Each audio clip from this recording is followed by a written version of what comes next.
मुग्धा और उसकी सास के बीच पूरा समय सास के किसी न किसी काम को लेकर मतभेद चलते ही रहते हैं। बहू, ओ बहू, जरा चाय बना दे। मुग्धा चाय लेकर आती है। ये लीजिए, और कुछ चाहिए?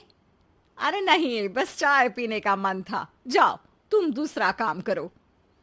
चाय पीने के थोड़ी देर बाद सास दोबारा मुग्धा को आवाज लगाती है। अरे बहू रे, आओ बहू, जरा हलवा तो बना दे, मीठा खाने को मन हो रहा है। इसी तरह मुग्धा की सास पूरा समय कोई ना कोई काम बताकर उसे रसोई से बाहर तक निकलने नहीं देती। कभी चाय, कभी हलवा, कभी पानी तो कभी दूध, हर समय खाने को चाहिए और उसके लिए अपने हाथ पैर बिल्कुल नहीं हिलाने। परेशान किया हुआ है इन्होंने।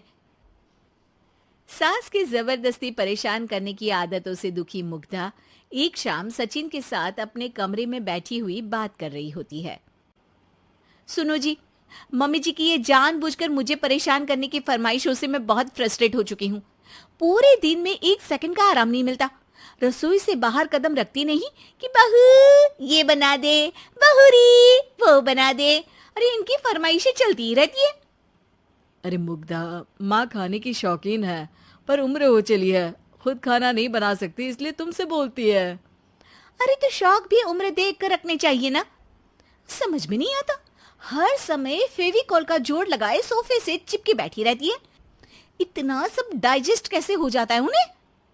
अरे तुम मेरी माँ से इतनी नफरत कैसे कर सकती हो? मैं उनसे नफरत नहीं करती जी, बस परेशान हूँ। जहां मुग्धा अपने पति से ये सब बोल रही होती है, वहीं उसकी सास भी कमरे के बाहर दरवाजे से कान लगाए सारी बातें सुन रही होती है और अगली दोपहर रसोई में मुग्धा के पास जाती है। बहू, आज ना मेरा कुछ मसालेदार खाने का मन है। तो चाय बना दूं? मुझे बहुत पसंद है। अरे ना, ऐसा कर लिट्टी चोखा बना ले। और हाँ, जितना मसाला बातों में मिलाकर पति को सुनाती हो ना, सब्जी में भी वैसे ही डाला करो, खाना स्वादिष्ट बनेगा। सास की बात सुनकर मुग्धा हैरान रह जाती है। मतलब अब पूरा समय मुझ पर हुक्म चलाने के साथ बंद कमरे में हुई पति पत्नी की बीच की बातें भी सुनती है? अरे बात जब मेरी थी तो सुनने में क्या दिक्कत है? ये कहकर सास वहां से चली जाती है। अरे अब तो हद पार हो गई। इस तरह से तो ये मेरा जीना मुश्किल कर देंगी। मुग्धा सास की हरकतों से परेशान उसका हल सोचने लगती है और इसी तरह कुछ दिन बीत जाते हैं, जिसमें सास का जन्मदिन आता है। मुग्धा बहुत खुशी के साथ अपनी सास को एंड्रॉयड मोबाइल गिफ्ट करती है। मम्मी, आपको सबसे बात करने के लिए बहुत दिक्कत होती है ना? कभी सचिन तो कभी मुझे बोलना पड़ता है, पर इस मोबाइल से आपको कोई दिक्कत नहीं होगी। एक जगह बैठे बैठे बहुत कुछ कर सकती हैं अब आप। मोबाइल देख सासू माँ खुश हो जाती है, पर उसे इस्तेमाल करना तो आता नहीं, इसलिए साइड में रख देती है। जिसे देख मुग्धा घर का सारा काम छोड़ मोबाइल सेट कर सास को इस्तेमाल करना सिखाने लगती है, जिसके बाद अब सास पूरा समय मोबाइल में ही लगी रहती है। हाय, जब से मम्मी को मोबाइल मिला है मेरी लाइफ में कितनी शांति आई है। अच्छा है, इसी तरह बिजी रहे तो मैं भी सुकून की जिंदगी जी पाऊंगी। अब मुग्धा जब मन करे काम करना, जैसा चाहे वैसा खाना बनाकर खाना, पूरा समय रिलैक्स और खुश रहने लगती है। क्या बात है, आजकल तुम बहुत चहक रही हो।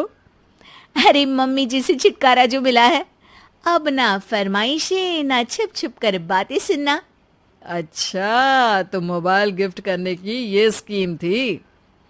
इसी तरह दिन बीतते हैं और अब मोबाइल पर लगी सास फरमाइशों की जगह सवालों के लिए बहू को आवाजें लगाना शुरू कर देती है। अरे बहू सुन तो, देख जरा किसी का फोन क्यों नहीं मिल रहा? रिचार्ज खत्म हो गया है, पर अभी 4 दिन पहले ही तो मैंने किया था। इतनी जल्दी कैसे खत्म हो गया? अरे मैंने कल तेरी कनाडा वाली मौसी सास से 3 घंटे बात की थी ना। क्या?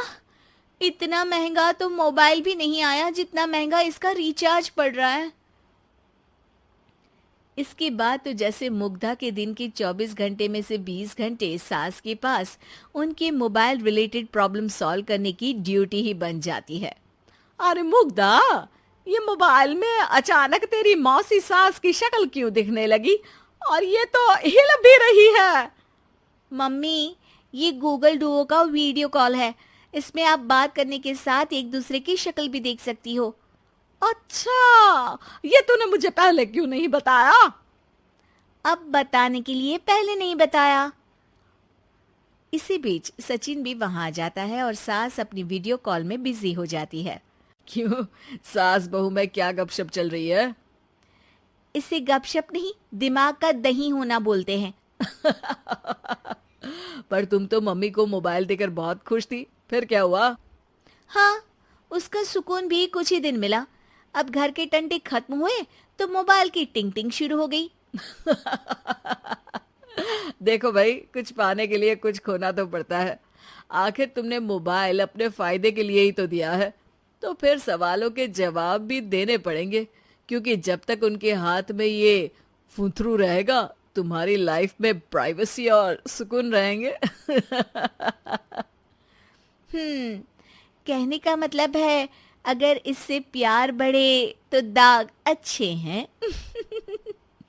अरे मुझे पहले दिन से ही पता है मोबाइल किस मकसद से दिया गया है। भूलो मत, इससे पहले मैं बातें ही सुनती थी। सास की ये बात सुनकर मुग्धा